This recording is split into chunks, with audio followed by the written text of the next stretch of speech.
전도서를 우리가 성경을 구분할 때에 전도서는 지혜서, 지혜문학서 이렇게 구분을 합니다. 이 전도서와 대단히 대조를 이루고 있는 책이 또 있는데 바로 전도서 앞에 나오는 잠언서입니다. 잠언 다음에 전도서, 전도서 앞에 잠언.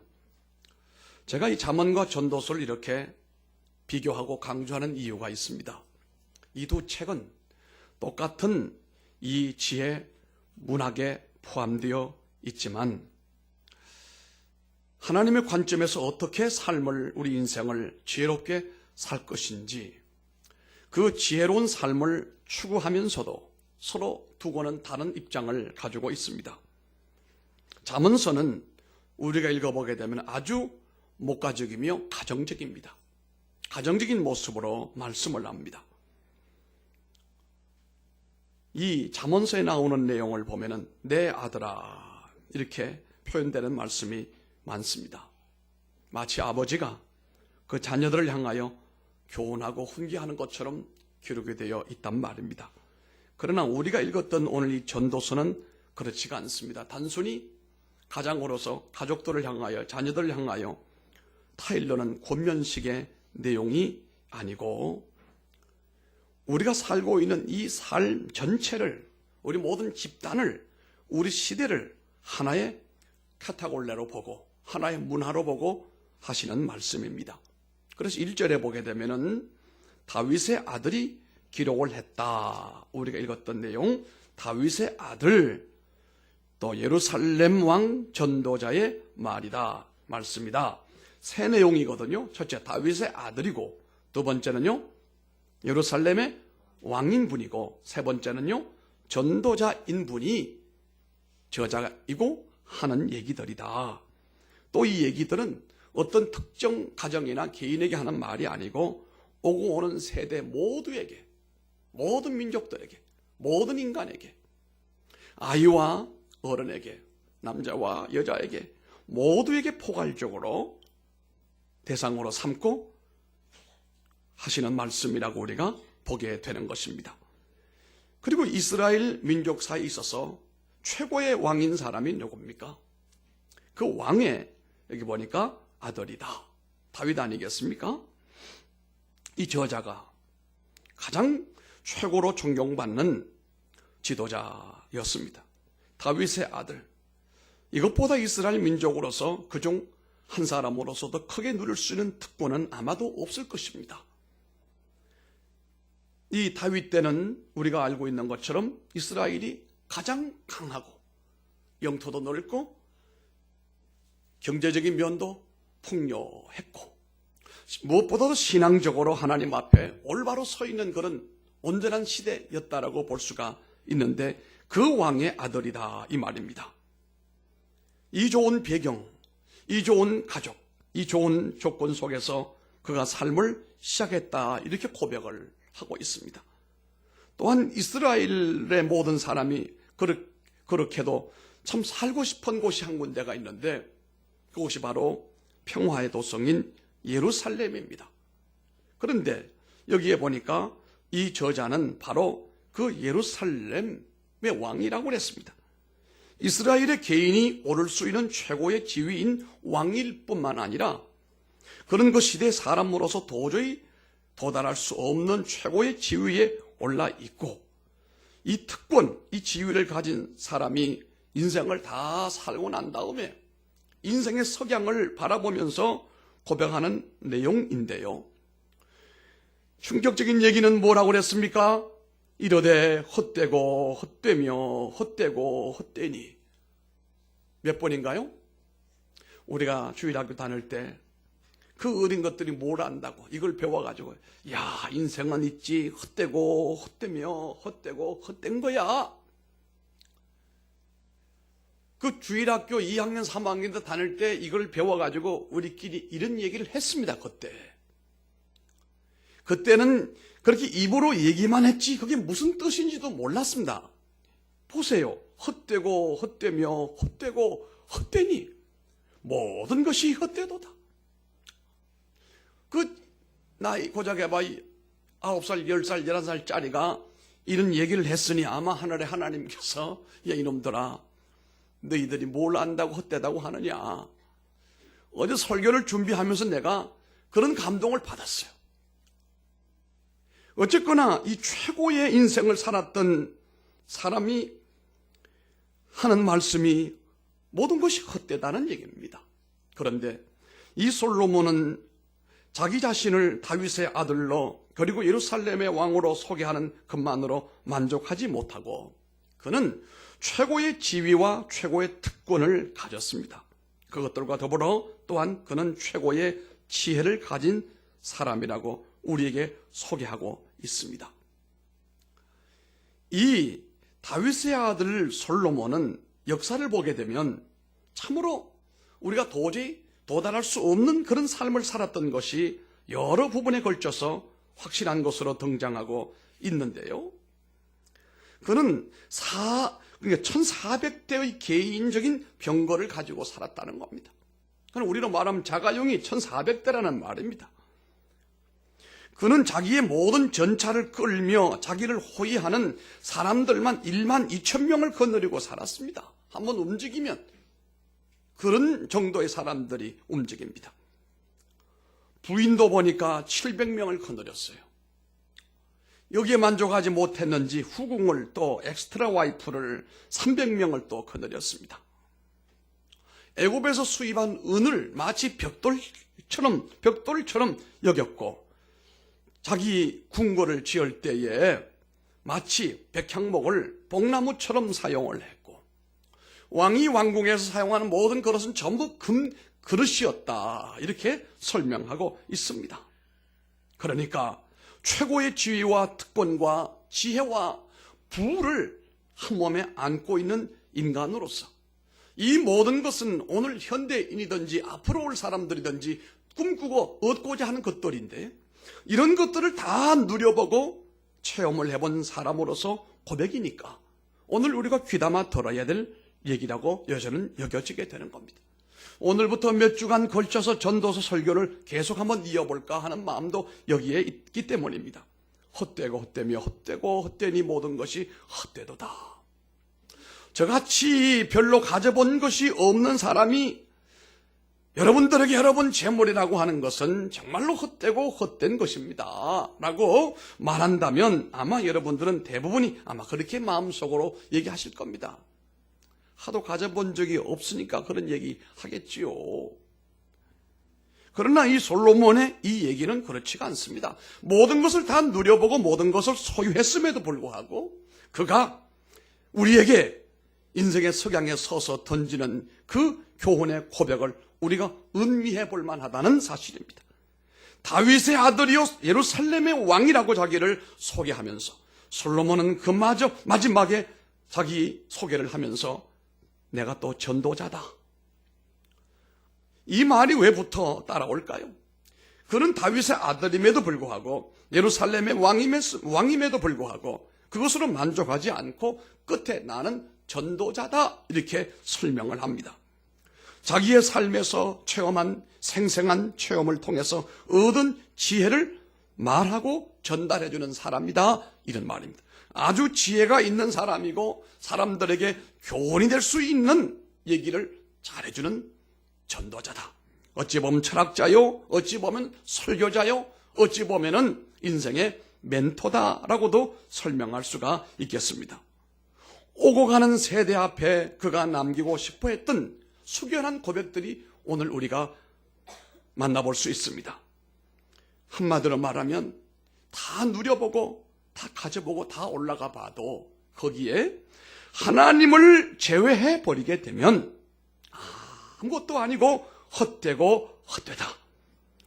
해 아래서의 삶 그 모든 것을 분석해 보니까 그리고 인생이란 그 모든 것을 살펴보게 되니까 하나님이 없는 인생은 결국이 헛되고 헛되며 헛되고 헛되니 모든 것이 헛되도다. 이게 정답입니다. 바로 이것이 전도서 기자의 인생에 대한 총결론입니다. 여기에서 헛되다라고 하는 이 말은 참 의미심장한 낱말입니다. 우리 말로는 그냥 헛되다고 하니까 그냥 헛된 것이로구나 라고 이해를 합니다만, 본래 히브리서에서 나오는 이 헛되다라고 하는 말의 의미는, 요즘 우리가 참 춥잖아요. 추울 때 바깥에 나와서 우리가 입김을 한번 후 불어보면은 아주 추울 때는 내 온도와 바깥의 온도가 차이가 나니까 그 우리가 눈에 보일 정도로 입김이 마치 포물선을 그리면서 입김이 싹 나가는 것을 볼 수가 있는데, 근데 이게 금방 사라져 버린단 말이에요. 입김을 불었을 때 허연 입김이 보이다가 금방 사라져 어디로 갔는지 모른다. 이것이 헛되다, 이런 뜻입니다. 인생아, 내 이름이 무엇이뇨?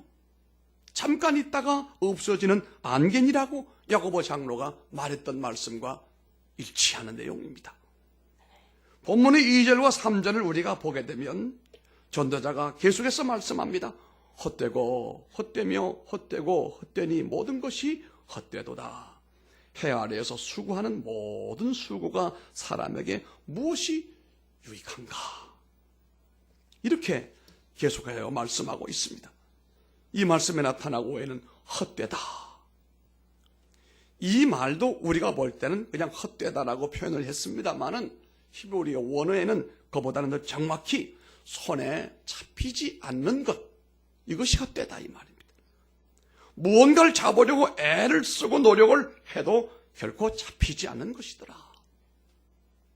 텅텅 비어버렸다, 이런 뜻입니다. 그가 인생에 대해서 도출한 마지막 결론이 바로 그겁니다. 잡아보려고 애썼지만, 몸부림을 쳐보았지만 아무것도 내 손에 잡히지 않더라. 헛되다.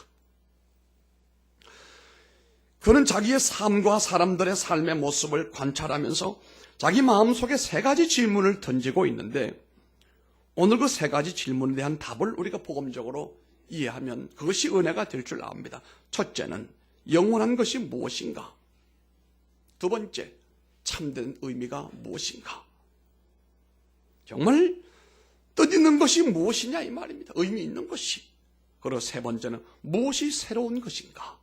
이 세 가지 질문에 대한 복음적인 이해를 오늘 우리가 하고 돌아가기를 바랍니다. 첫 번째 질문입니다. 무엇이 영원한 것인가? 한번 따라해 보실까요? 무엇이 영원한 것일까? 예. 사람이 해 아래서 수고하는 모든 수고가 자기에게 무엇이 유익한고? 바로 그 질문입니다. 여기에서 유익이라고 하는 본뜻은 남는다, 이런 뜻입니다. 남는다. 무엇이 남을 수 있는가? 내가 계속 애썼지만 해 뜨면서 해질 때까지 해 아래서 아침부터 밤까지 뛰어다니며 땀 흘리고 장사하고 공부하고 직장 생활하고 공부해가지고 또 투자해가지고 내 모든 것을 노력을 다 했지만 결국 무엇이 남는가? 무엇이 남는가? 사라지지 않고 남는 것이 도대체 무엇인가? 이 물음입니다. 또 한 세대는 가고 한 세대는 또 다시 오는 것. 여기에서 가고 오고 가고 오고 라고 하는 말은 계속적으로 오고 가는 것이다. 한 세대는 가고 그리고 또 한 세대가 온다. 마치 무대 위에서 어떤 배우가 등장해서 처음부터 나중까지 모노드라마가 아닌 이상은 혼자 연기하는 사람은 아무도 없습니다. 거기 보면은 나이 든 분도 등장했다가 젊은 분도 등장했다가 이런 분도 등장했다가 저런 분도 등장하는데 비하여 주연이라고 하는 사람은 거기 좀 더 많이 오래 머물고 있는 그 밖에는 다른 연출자들과 차이가 별로 없습니다. 문제는 자기 역할을 가지고 무대 위에 올라가는 사람처럼 자기 몫을 하고 난 다음에 사라지는 것이다. 그럼 다른 사람이 또 올라와서 그 다음 부분을 이어서 또 이어져 나가는 것이다. 여러분, 제가 한 가지 예언을 하나 하려고 합니다. 좀처럼 제가 예언을 하지 않는데요. 사실 우리 개혁주의 신앙과 개혁주의 교회는 오순절주의를 참 주의를 합니다. 예언을 하고 통역을 하고 병 고치고 하는 것들을 상당히 주의를 한다 이 말입니다. 부인한다는 말이 아닙니다. 우리 개혁주의는 오늘 한국교회의 요원의 불길처럼 일어나고 있는 복음주의와도 상당히 경계를 해야 될 부분들이 많이 있는 것입니다. 언제 한번 제가 시간 나면 우리 개혁주의 노선의 신앙은 어떤 것인지를 좀 더 깊이 있게 말씀을 나누고 싶은 계획이 있습니다만은 제가 그 예언을 잘 하지 않아요. 그런데 오늘은 예언을 하나 하려고 합니다. 지금 우리가 2018년 1월 마지막 주를 여기에 서 있는데요. 아마도 100년 뒤에는 이 자리에 있을 사람은 한 사람도 없을 것이다. 여러분이 살고 있는 집, 거기서 여러분이 100년 뒤에 살 사람은 여기 어디 주화 있나요? 어디가? 주화 있으면 내가 좀 이만하게 좀 부담스러워. 우리 담비도 없으니까. 걔네들은 100년 살릴런지 몰라요. 걔네들은. 그 외에 여기 있는 분들 잘 만났어요. 참미, 성호 미안하지만 100년 뒤에 우리 여기서 다시 볼 일이 결코 없을 것이다. 우리 어머니 원래 90이신데 목사 나 빨리 가고 싶어. 조금 거짓말도 있지만 진짜인 것 같아요. 너무 오래 사는 것이 마냥 좋은 일이냐. 적당하게 살고 의미 있게 살고 복되게 살다가 적당한 때 하나님 부름받고 사는 것이 내가 볼 때 그게 복이다. 아멘 안 하는 분은 다 100세 이상 살려고 욕심도 많아요. 요즘 말하고 있지 않지만 현대인들은 다 100세에서 120세를 염두에 두고 인생 계획을 세워나가잖아요. 오래 산다는 것이 무조건 축복은 아닙니다. 하나님의 은혜로 사는 날이 축복인 줄로 믿으시기를 바랍니다. 어쨌든 100년 뒤에 이 자리에 있을 사람은 아무도 없습니다. 우리 역할이 끝나면 우리는 무대에서 사라지는 배우처럼 뒷전으로 물러 앉아야 됩니다. 또 다른 사람이 이 무대 위에 등장하게 될 것입니다. 똑같은 무대 위에 똑같은 환경 속에 그러나 지금 우리와는 하나도 익숙하지 않는 전혀 다른 얼굴들이 이 무대 위에서 인생의 무대 위에서 연출을 하게 될 겁니다. 섹시피아가 얘기했잖아요. 우리 모두는 무대 위에 연출가라. 그리고 삶을 살기 위해서 발부동치며 땀을 흘리며 애쓰며 살아가는 또 하나의 인간 군상들이 우리가 지나고 난 다음에도 이 인생의 무대 위에서 또 그렇게 살아가게 될 것입니다. 우리는 오랜만에 어떤 사람을 만나서 이런 얘기 저런 얘기 하다가 아니 아무개 그분 어떻게 지내시냐고 물으면 가끔 듣는 소리가 모르고 있느냐 아니 나 모른다고. 그분 세상 떠났어요. 이런 소리를 예전엔 어쩌다가 들었는데 요즘에는 훨씬 많이 듣습니다. 여러분 어느 날 사람들이 내게 대하여도 그렇게 얘기할 수 있지 않겠습니까? 그 남 목사 그 양은 어떻게 사느냐고.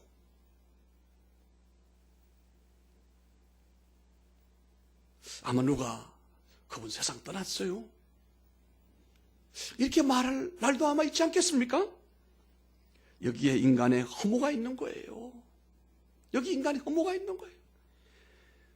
요즘에는 우리가 장래 모든 절차를 맡기고 우리는 그냥 손을 별로 대지 않습니다만 우리가 신학을 공부할 때만 해도 목회학을 배우면 사람이 돌아가시면 염하는 것도 배우고 출산할 때 난산됐을 때 어떻게 도와준 응급처치 이것도 이제 목회학 때 배웠거든. 지금은 그런 거 하나도 안 배우죠.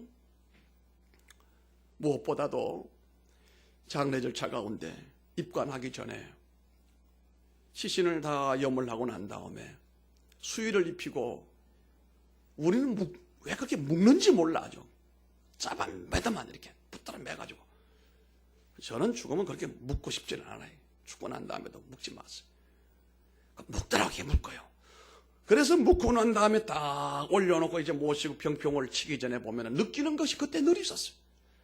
저분이 살아계실 때는 기고만장하시고 대단한 분이었는데 그렇게 묶는데 붙들어 매는데도 군소리 한마디 못하고 그냥 굴리는 대로 그냥 굴러지고 그러고 난 다음에 딱 묶어보니까 어쩌면 사람이 그렇게 왜소합니까? 키가 1m 70이어도 묶어놓고 나니까 요만해. 아이고 저분이 살았을 때는 기고만장하시더니 묶어버리니까 꼼짝도 못하는구나. 저렇게 인생이 초라한 것이로구나. 여기 우리 인간의 허무가 있는 거예요. 그거 보면서도 하나님을 모르고 영생을 모른다고 한다면 바보 등신이다. 나는 그렇게 생각을 합니다.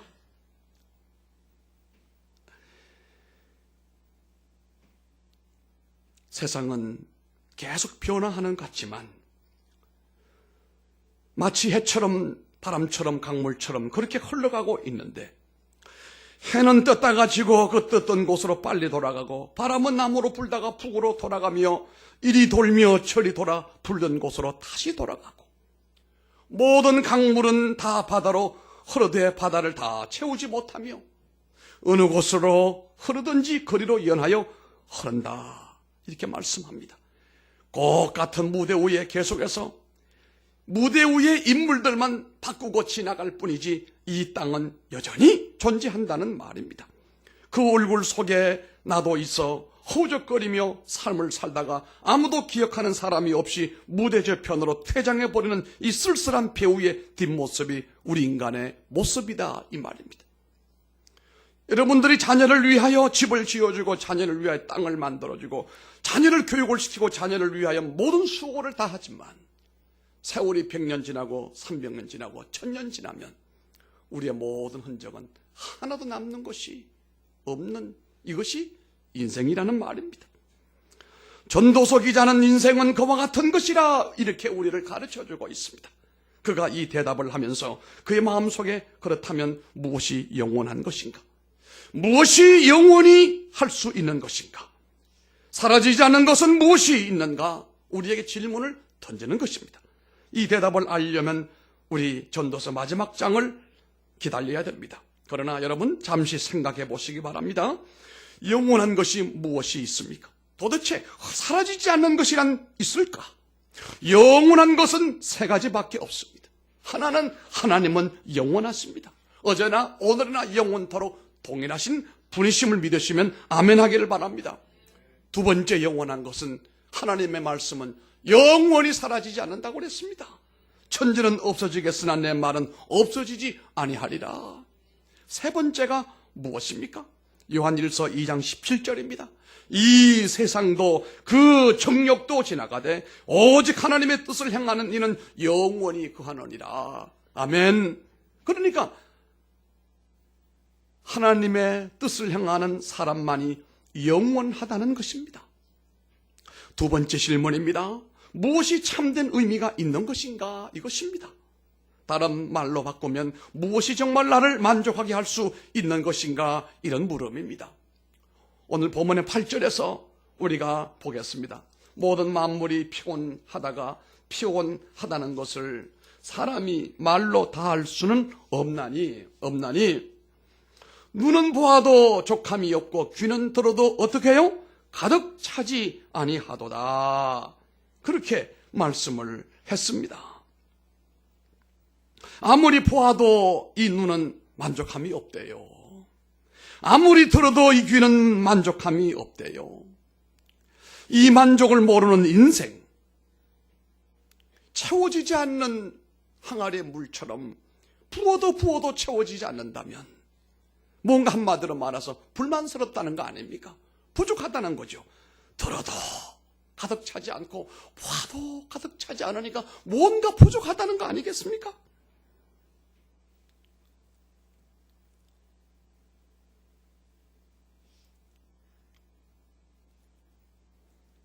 부족하다는 말은 뭔가 불만스럽다는 겁니다. 이것이 우리 인생의 피곤이에요. 해봐도 누려봐도 그렇게 해봐도 만족이 없다. 불만스럽다. 여러분 의미 있는 일을 해보셨습니까? 참으로 내가 삶을 살아가는 가운데 뜻있는 일을 해보신 적이 있느냐 이 말입니다. 내가 참으로 그때 그 일을 한번 해보니까 정말 참 내가 성취감을 가졌어. 아브라함 메슬로우라고 하는 심리학자는 인생의 욕구를 단계별로 피라미드로 만들었습니다. 그 제일 밑바닥에는 뭐가 있느냐고 하면 생존의 욕구라고 그래서 대부분이 무의식의 욕망입니다. 성욕, 식욕, 수면욕 이런 기본적인 무의식의 욕망을 깔아놨어요. 이것이 별로 중요하지 않는 것처럼 보여도 이것이 잘못되어지게 되면 그 위에 쌓아 올린 모든 욕망 또한 완전해져도 만족이 없다. 이렇게 이론을 계속 설명을 합니다. 그러면 우리 인간이 꿈꾸는 마지막에 욕망이 뭔가? 그렇게 해도 꿈꾸는 니즈가 뭐냐 이 말이에요. 가장 밑바닥에는 무엇의 욕망이 있고 제일 위에는 뭐가 있느냐고 하면은 꿈의 성취. 꿈의 성취. 타인으로부터의 존경. 이것이 인생이 쌓고자 하는 피라미드에서 최고봉의 부분이다. 이런 얘기입니다. 참 우리가 살아가는 가운데 어떤 일을 하고 나면 가슴이 푸듯하고 저녁에 누워도 덩어리가 떳떳하고 내게서 돈이 나가고 내게 그 피 같은 돈이 내게서 나갔음에도 불구하고 그 돈이 든든한 거 있잖아요. 이게 바로 의미 있는 일에 그것이 쓰여졌다 이 말입니다. 내 몸은 피곤하고 내 몸은 참 녹초처럼 녹아날 초처럼 녹아나도 둘을 웃을 때 뿌듯한 날이 있습니다. 그날은 내가 이 몸을 가지고 의미 있는 인생을 살았기 때문이에요. 그러나 우리가 살고 있는 모든 것에 참된 의미가 없을 때는 끝없는 불만 속에 우리가 살아가게 되는 것입니다. 그리고 불만이 누적되면 누구든지 피곤함을 느낄 수밖에 없는 것이고, 어떻게 우리는 이 인간의 불만을 해소할 수 있을까? 가져보지만 만족이 없습니다. 보아도 만족이 없습니다. 들어보아도 만족이 없습니다. 불교는 그래서 인간의 문제를 해결하기 위해서 욕망을 버려라. 욕망을 버리는 것이 해탈이다라고 말합니다만, 그러나 기독교는 인생의 문제를 그런 식으로 접근하지 않습니다. 사람의 욕망을 어찌 부인할 수 있습니까? 그 욕망을 어떻게 부인할 수 있냐 이 말이에요. 세속을 떠나고 산속에 올라가서 목탁을 두드린다고 그게 없어지게 됩니까? 없어지지 않습니다. 욕망은 그 누구도 부인할 수 없습니다. 그것은 아무도 억제할 수 없도록 여전히 남아 있게 되어 있습니다. 이것이 인간의 허무요 갈등입니다. 성경은 우리가 삶에서 만족하지 못하는 이유는 진정한 것을 갖지 못했기 때문이라고 말씀을 합니다. 우리가 원하는 것은 사실은 돈이 아닙니다. 돈인 줄 알지만 나중에 돈을 붙들고 보니까 내가 진정 원하는 것은 이게 아니었구나. 때늦은 후회가 있습니다. 우리가 원하는 것은 사실은 권력이 아닙니다. 세상 사람들이 모두가 다 도전하는 목적이 뭡니까? 돈을 얻기 위하여, 권력을 얻기 위함 아닙니까? 이걸 위하여 청춘을 버리고 이것을 위하여 삶을 온전히 거기다가 올인했는데 나중에 봤더니 해봐도 만족이 없더라 이거예요.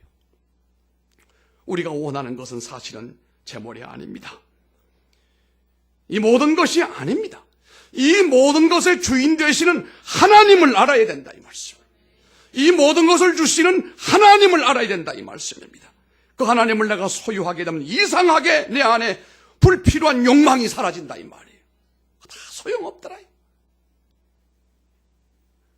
아까 잠시 제가 복음주의 얘기를 좀 많이 했습니다만은 이 복음주의가 나쁜 건 아닙니다. 그러나 복음주의의 맹점이 몇 가지가 있는데 그것이 뭐냐고 하면은 성공주의라고 하는 겁니다.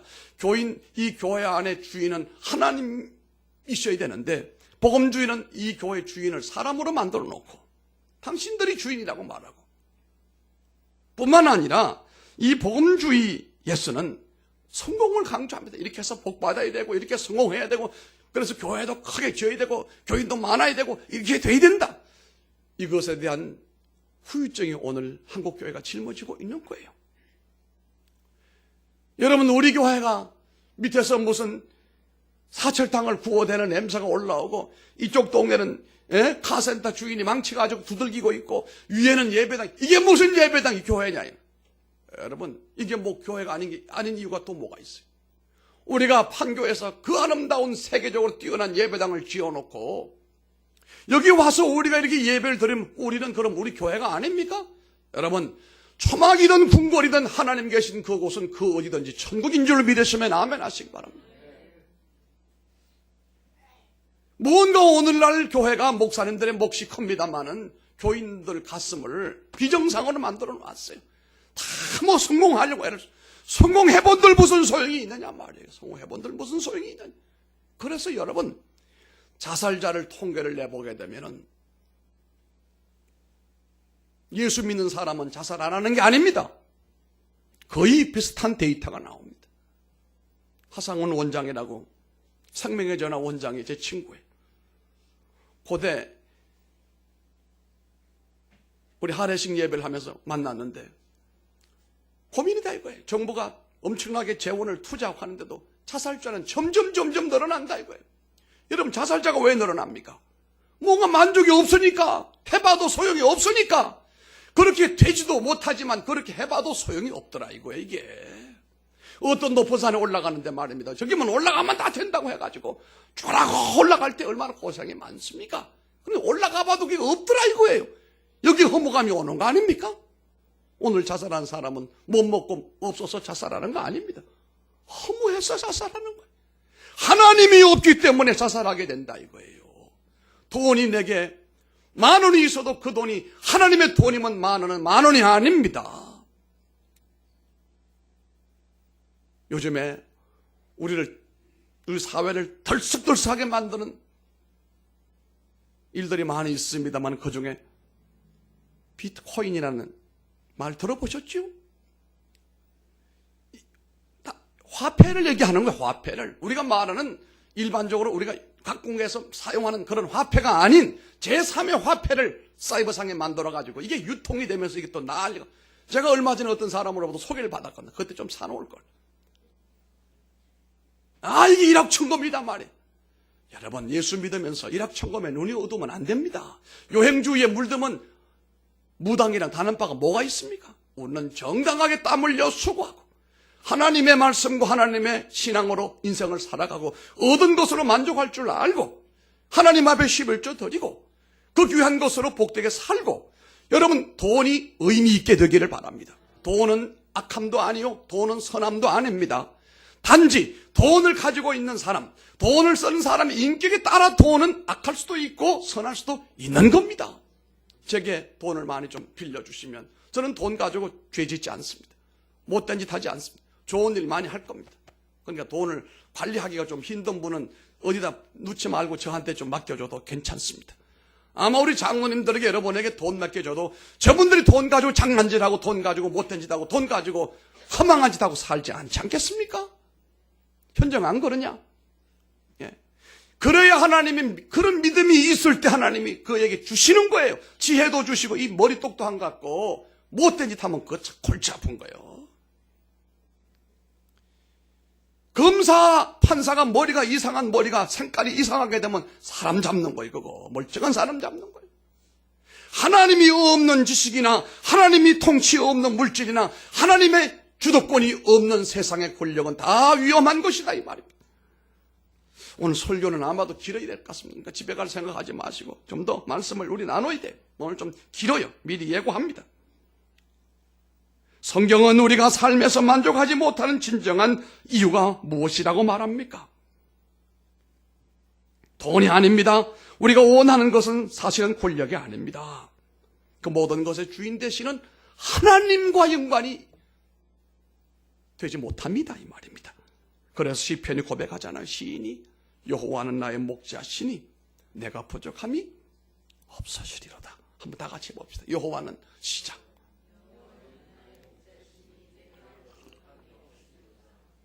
그럼 이 말씀을 환원하면 여호와 하나님만 계시면 내가 부족함이 없다. 반대로 하나님이 없으면 모든 것이 부족하다. 쌓아놓은 사람이나 채워놓은 사람이나 부족함이 없다. 내 안에 하나님이 계시는 사람이 되시기를 바랍니다.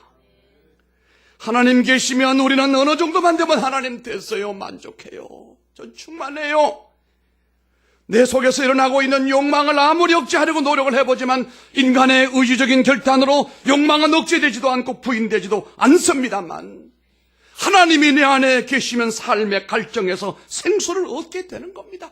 이게 참 행복인 줄로 안다 이 말이에요.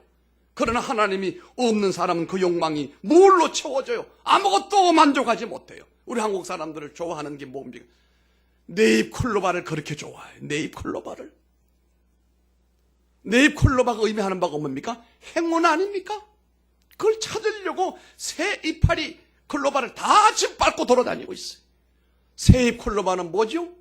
행복 아니요. 행복이면 됐지. 왜 내 이파리 찾아 돌아다녀?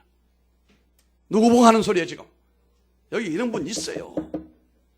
왜 행복을 짓밟고 다니고 행복인 줄 알면서도 모르고 못 느끼고 불평불만을 하면서 원망하면서 말이에요. 따라 이런 사람은 원불교인이다. 이 원불교인이 원망과 불평을 일삼는 사람. 아니 세입 콜로바가 행복이면 얼마나 아이고 세입 콜로바 안에 이거 뜯어다가 책갈피에 넣어야지 이러면 얼마나 좋아. 절대로 안 해. 우리는 세계는 눈에 보이지도 않아. 무조건 몇 개입니까? 이게 우리 불행을 훔쳐가는 거예요. 어떻게 네 개가 맨날 있습니까? 그건 유전자 문제가 있는 거 이거. 비정상이요. 세 개가 정상이요. 참미야. 알았느냐? 예. 헛된 거 쫓아다니지 말라 이 말이에요. 참 하나님을 만나보면 내 삶의 갈증이 해소가 됩니다. 넉넉하고 만족하고 내가 농사를 짓던 바다에 배를 띄워 고기를 잡는 어부가 되더라도 어떤 사람은 미국에서 공부를 다 해가지고도 자리를 차지 못해가지고 시간 강사가 돼가지고 가방을 들고 오늘은 이 학교 내일은 저 학교 다니면서 한 달 수입이 100만 원도 안 되는 사람이 있었어요. 어쩌면 참 운이 없어도 그렇게 없을까. 그 좋은 공부를 해가지고 학교를 가지고 시간 강사를 10년 동안 하는 사람 제 친구 주변 가운데 한둘이 아니에요. 아주 참 저렇게 뭐 하려고 공부를 그렇게 해가지고 차라리 아파트의 관리인이 됐으면 좋을걸. 그랬더니 어떤 분이 그래. 새벽에도 갔다 어떤 분이 남편이 아파트 관리 아이고 목사님 그런 말씀하지 마세요. 왜? 눈 내리면요 아파트 관리인들 다 나와가지고 계속 하루 종일 눈 쓰려고 난리다 이거. 눈 제발 좀 안 하면 좋겠다. 아파트 관리인 그냥 되는 줄 알아요 나보고 그래. 아파트 관리인도 힘들지 안 힘들겠습니까? 힘들지요. 그러나 하나님이 나의 목자이시고 하나님 삶의 모든 욕망의 핵심이신 하나님이 내 안에 계시면 여러분 모든 것 대부분 우리 인생에 관계된 모든 것은 우리가 신앙으로 성화시킬 수 있습니다. 그게 여러분 믿음이라고 하는 것입니다. 이제 우리는 성 어거스틴의 고백을 공감하고 여기 동의할 수가 있어야 될 텐데 오 하나님 내 영혼이 주의 품 안에 돌아가 쉴 때까지는 내가 결코 평안함이 없습니다. 내 영혼을 지으신 그 하나님의 품에 돌아가 쉴 때까지 나는 결코 평안함이 없습니다. 누구 얘기입니까? 성 어거스틴의 고백록에 나와 있습니다. 그렇습니다. 그래서 지혜자는 잠언 28장 25절에 이렇게 말합니다. 마음이 탐하는 자는 다툼을 일으키나 여호와를 의지하는 자는 풍족하게 되느니라. 욕망은 끊임없는 갈등을 일으키지만 여호와를 신뢰하는 자는 풍족하게 됩니다. 내가 하나님을 신뢰했더니 내 생명의 근원이신 하나님을 찾았더니 더 이상 아무것도 원하지 않게 되었다 이 말입니다. 성 어거스틴이 깊은 밤에 성경을 묵상하다가 그만 꼬박 잠이 들었어요. 그때 주의 천사가 나타나서 주의 메시지를 전합니다. 어거스틴, 그들은 진정 무엇을 원하는가? 그는 깊은 꿈속의 무의식 상태에 있으면서 그의 의식과 그의 생각과 그의 신앙을 지배하는 고백을 했다는 사실이에요. 아니에요. 아무것도 원하지 않아요. 주님 밖에는요. 할렐루야.